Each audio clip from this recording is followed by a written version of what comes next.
Hello दोस्तों, welcome to cell exam prep. आज हम फिर बैक आ गए एनवायरमेंटल इंजीनियरिंग की सीरीज़ में। इसके प्रीवियस हमने यूनिट 1, यूनिट 2 और यूनिट 3 के जितने भी इम्पोर्टेंट क्वेश्चंस हैं वो सारे हमने अपलोड कर दिए हैं, चाहे वो थियोरी हो चाहे वो न्यूमेरिकल। अब हम बढ़ते हैं अपने नेक्स्ट सीरीज़ में, जिसमें हम यूनिट 4 के इम्पोर्टेंट क्वेश्चंस को अपलोड करेंगे। ये इन्वायरमेंटल इंजीनियरिंग का जो AQT का एग्ज़ाम आने वाला है आपका मई लास्ट या जून फर्स्ट वीक में, उसके पॉइंट ऑफ व्यू से बहुत ही इंपॉर्टेंट है। तो चलिए देखते हैं कि हमारा क्वेश्चन क्या कह रहा है। सो design the process of ion exchange of water softening with diagram. ये जो आपका वाटर सॉफ्टनिंग प्रोसेस है ये एग्ज़ाम में हर साल आता है, वाटर सॉफ्टनिंग का, और इसमें भी आयन एक्सचेंज मेथड ये ज़्यादातर आता है। तो ion exchange method of water softening हम देखते हैं कि क्या होता है। तो इसमें सबसे पहले पढ़ेंगे कि आयन एक्सचेंज क्या होता है, वाटर सॉफ्टनिंग में आयन एक्सचेंज की क्या इंपॉर्टेंस है। उसके बाद जो है हम उसका प्रोसेस विद डायग्राम देखेंगे। तो सबसे पहले देखते हैं कि आयन एक्सचेंज क्या होता है। तो ion exchange is a water treatment method that involves the exchange of ion between a solid resin material and the water passing through it. इसके कहने का मतलब होता है कि आयन एक्सचेंज एक वाटर ट्रीटमेंट मेथड है, ठीक है, जो कि क्या करता है, एक्सचेंज करता है आयंस को किसके किसके बीच में, सॉलिड रेजिन मटेरियल जिसके बीच से आपका वाटर जो है वो पास हो रहा है, ठीक है।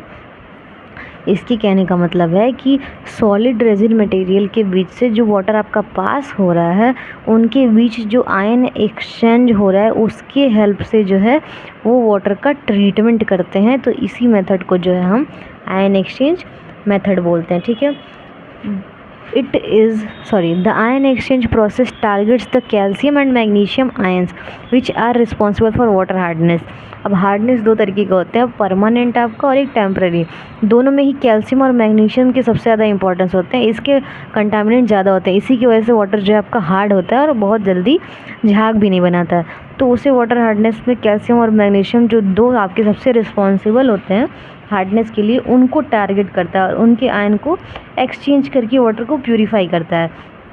Cations like calcium and magnesium and anions like chlorine and sulphur dioxide sulphate can be remove by cation and anion exchange resin. इसके कहने का मतलब होता है कि ये जो कैल्शियम और मैग्नीशियम यानी कि Ca और Mg, ठीक है, जो कि आपके कैटायंस होते हैं, और एनायंस लाइक कैल्शियम और सल्फेट, ये जो होता है आपका, इसको रिमूव करने के लिए ही कैटायन एंड एनायन एक्सचेंज जो है वो रेजिन हम इस्तेमाल करते हैं, ठीक है। रेजिन्स कंटेनिंग COOH, ठीक है, SO3H are capable for exchanging their hydrogen ions to cations portion of minerals, it's called cation exchanger. इसके कहने का मतलब कैटायन एक्सचेंजर में क्या होता है, जो जो ये रेजिन्स होते हैं, ये जो आपके दिख रहे हैं ना रेजिन्स, ये सारे क्या कहते हैं, अपने हाइड्रोजन आयन को एक्सचेंज करते हैं इस प्रोसेस में, जो कि आपके मिनरल्स में कैटायनिक पोर्शन के थ्रू प्रेजेंट होते हैं। इसी को कैटायन एक्सचेंजर कहते हैं। मतलब कैटायन एक्सचेंजर में जो आपके रेजिन्स जो कि COOH SO3H ये सारी चीज़ों को जो कंटेन किए रहेंगे वो अपने हाइड्रोजन आयन को एक्सचेंज करेंगे, किससे, एनायन एक्सचेंजर से, ठीक है। तो उन्हीं को कैटायन एक्सचेंजर बोलते हैं। एनायन एक्सचेंजर में क्या होता है कि जो आपका रेजिन NH2 NHCH3 ये सारी चीज़ों को आपका कंटेन करेगा, उसके जो आयंस होंगे उनको हम जो है वो एक्सचेंज करेंगे, ठीक है, मिनरल्स में, तो उसको बोलते हैं एनायनिक एक्सचेंजर, ठीक है। कैटायंस में इन सारे हाइड्रोजन आयंस को एक्सचेंज करते हैं और एनायंस में ये सारे हाइड्रोजन आयंस को हम लोग एक्सचेंज करते हैं। अब सबसे पहले डायग्राम आपका देखते हैं, इससे आपको बहुत इजीली समझ में आएगा। तो डायग्राम में क्या है, ये आपके दो टैंक बने हुए हैं, सीधा कर लो थोड़ा सा, यस, ये दो आपके टैंक बने हुए हैं। अब इसमें क्या होता है, एक साइड से आपका यहाँ पे एल्कलाइन रीजनरेटर होता है, एक तरफ से एसिड रीजनरेटर होता है। अब क्या होता है, आपका जो ये पहला वाला टैंक है, ठीक है, इसमें यहाँ से हार्ड वाटर जो प्योरीफाई नहीं हुआ है, ठीक है, उसको हम इन करते हैं, ये यहाँ से नीचे आ रहा है, स्प्रिंकल हो रहा है, और इसी के साथ यहाँ से एसिड जनरेटर को भी यहाँ से ओपन और क्लोज करने का पॉइंट है, इससे जो है यहाँ से स्प्रिंकल करते हैं। वो क्या करता है, ये जो एसिड ऊपर जा रहा है ये, और हार्ड वाटर में जो आपकी कैटायन प्रेजेंस है वो, ये दोनों आपस में मिक्स होते हैं। मिक्स होने के बाद से क्या है, जो कैटायन एक्सचेंजर का बेड है वहाँ पे इसके हाइड्रोजन आयन जो है वो एक्सचेंज हो जाते हैं। उसके बाद ग्रेवल में ये प्यूरिफाई होते हैं, फिर नीचे आते हैं। ठीक है, फिर नीचे आने के बाद से या तो आप इनको सिंक के थ्रू निकाल लो या तो इसको अगले प्रोसीजर के लिए फॉरवर्ड कर दो। अब यहाँ से जब अगले प्रोसीजर के लिए जाते हैं तो यहाँ पे एक पंप लगा होता है जो ये पानी वापस से ऊपर की तरफ चढ़ाता है। ये जो पानी यहाँ से प्यूरिफाई होकर अभी आया था ये ऊपर की तरफ चढ़ेगा। तो यहाँ पंप हम ऑन करेंगे तो ये पानी यहाँ से यहाँ स्प्रिंकल होगा। अब यहाँ पे क्या कहते हैं, एल्कलाइन रीजनरेटर, जो एल्कलाइन आपका सॉल्यूशन है उसको हम यहाँ से इंजेक्ट करेंगे तो ये यहाँ से स्प्रिंकल होगा।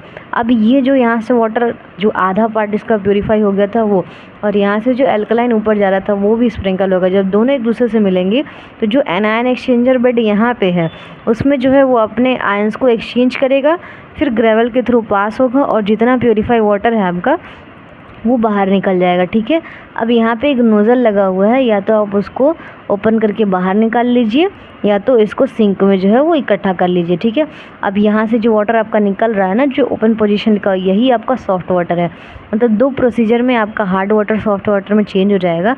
एक प्रोसीजर में एसिड जनरेटर के साथ हार्ड वाटर का स्प्रिंकल होगा जो कि मिक्स होके कैटायन एक्सचेंजर में अपने आयन एक्सचेंज करेगा, ग्रेवल के थ्रू पास होगा और 50% प्यूरीफाई होके यहाँ से पंप के थ्रू ऊपर जाएगा। फिर यहाँ से अल्कलाइन का भी स्प्रिंकलर इसमें आएगा। ये दोनों जब मिक्स होंगे तो एनायन एक्सचेंजर बेड पे अपने आयन को एक्सचेंज करेगा, फिर ग्रेवल के थ्रू पास होकर प्यूरीफाई होगा और पानी जो आपका सॉफ्ट वाटर है वो यहाँ नोजल के थ्रू आके इकट्ठा हो जाएगा।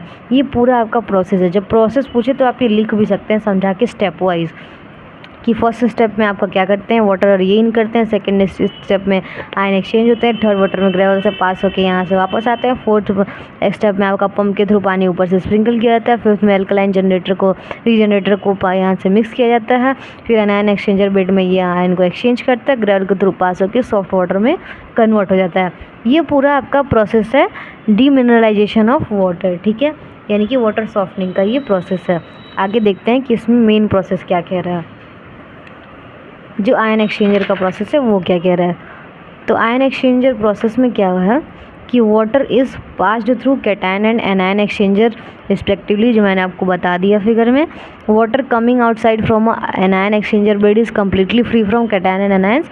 जो एनायन एक्सचेंजर में जो ग्रेवल के थ्रू निकलने के बाद से जो सॉफ्ट वाटर आ रहा है वही कह रहा था कि कैटायन और एनायन से कम्प्लीटली फ्री होता है। It is known as deionised water और demineralised water and it is pure as distil water. जो पानी पीने के लिए आता है बिस्लरी या फिर किनले वगैरह, तो उसमें जो क्वालिटी होती है प्योरीफिकेशन की, वही प्योरीफिकेशन एंड आयन एक्सचेंजर में जो है वो वाटर को प्योरीफाई करने के बाद से सॉफ्ट वाटर में आती है।